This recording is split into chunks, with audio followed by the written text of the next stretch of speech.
Greetings humanity of all over the world. We are anonymous. The shadow forces behind the New World Order are following a slow-paced agenda of total control over mankind and our planet's resources. David Icke coined it the totalitarian tiptoe, because they are making very small steps towards our complete and definitive enslavement. As a result, the masses remain relatively unaware of the fact that their liberties are being gradually taken away, while the power of the New World Order octopus grows steadily. Somewhere near the very top of the pyramid, an extremely elitist organization known as the Council of the 13 Families orchestrates all of the major world events. As the name suggests, the council consists of the top 13 most influential families on Earth. An increasingly number of people is becoming aware that 99% of the Earth's population is controlled by an elite of 1%, but the Council of the 13 Families consists of less than 1% of the 1% elite, and nobody on Earth can apply for membership. In their opinion, they are entitled to rule over the rest of us, because they believe that they are the direct descendants of the ancient gods, and consider themselves royal. These families are 1. Rothschild, Bauer, or Bauer. 2. Bruce. 3. Cavendish, Kennedy. 4. De Medici. 5. Hanover. 6. Habsburg. 7. Krupp. 8. Plantagenet. 9. Rockefeller. 10. Romanov. 11. Sinclair, St. Clair. 12. Warburg, Del Banco. 13. Windsor, Saxe-Coburg-Gotha. Personally, I suspect that this may not be the complete list and some very powerful lineages are still unknown to us. The Rothschild dynasty is unquestionably the most powerful, visible, bloodline on Earth, and their estimated wealth is around $500 trillion. They exercise their power through the world banking empire, which is almost entirely owned by them. The most important institutions that work hard to establish the New World Order and completely enslave our species are 1. The City of London, finance, controlled by the Rothschilds, not part of the United Kingdom. 2. The United States Federal Reserve, finance, private bank, owned by the Rothschilds, not part of the United States. 3. The Vatican City, indoctrination, deception and scare tactics, not part of Italy. 4. Washington, D.C., military, mind programming, brainwashing and depopulation, not part of the United States. All of the above institutions function as individual states, operating under their own laws, hence, there is no court of law on Earth that could ever prosecute them. The multitude of secret societies in existence today operate as branches of a mega corporation, which is owned by the Council of the 13 Families. Even though they have been handsomely rewarded for their work, the members of these secret societies are not members of the elite bloodlines, they don't know who their masters are, and they have no idea what the real agenda is.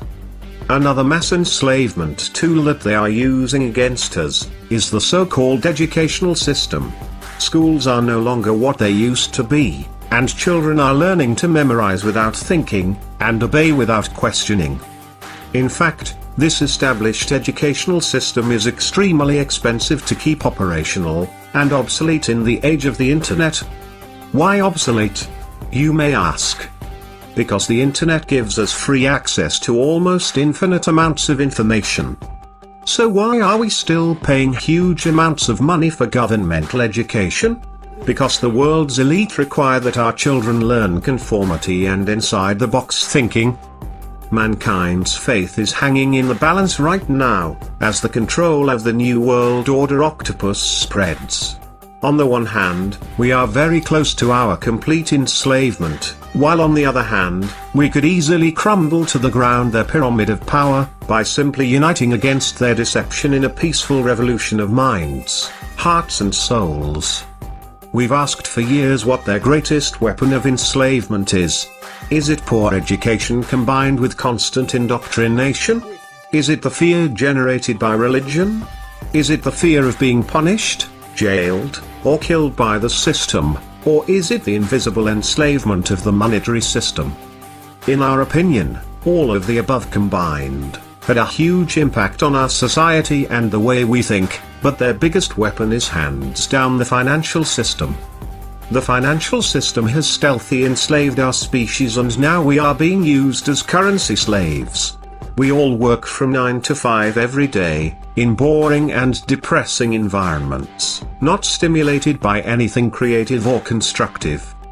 In most cases, the sole motivation for going to work is the next paycheck, and no matter how hard we work, we never seem to have enough money.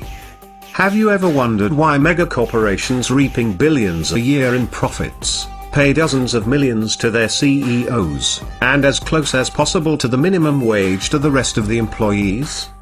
This has been carefully designed, because a person that is constantly on the edge will never have time for self-education, introspection, and eventually, spiritual awakening.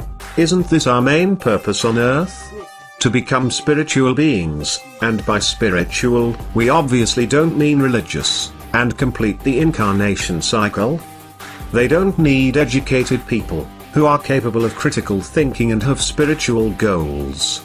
No, this kind of people are dangerous to the establishment. They want obedient robots, just intelligent enough to operate the machines and keep the system running, but stupid enough never to ask questions. All of the world's biggest problems have their roots deeply embedded in the financial plague. Wars are profitable, diseases are profitable, Earth's plundering is profitable, human slavery and inhumane working conditions are profitable. Our leaders have been corrupted by money, and mankind's collective mission on Earth has been hijacked by money. So why do we need the financial system in the first place? Actually, we don't need it, at least, not anymore. The planet doesn't charge us a cent for using its natural resources, and we have the technology to extract them without physically working a day. More to the point, there are brilliant minds out there, discussing the concept of a resource-based economy for decades.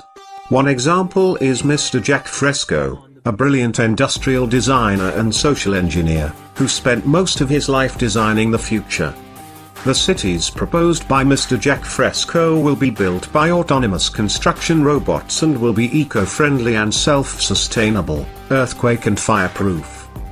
Other people are already discussing the transition plan towards the economy of the future, where money are no longer required, and all individuals will be offered the best conditions to reach their highest potentials, all for the benefit of our species as a whole. So, our question is, are we ready to embrace the future and escape the control of the elite in a world without money?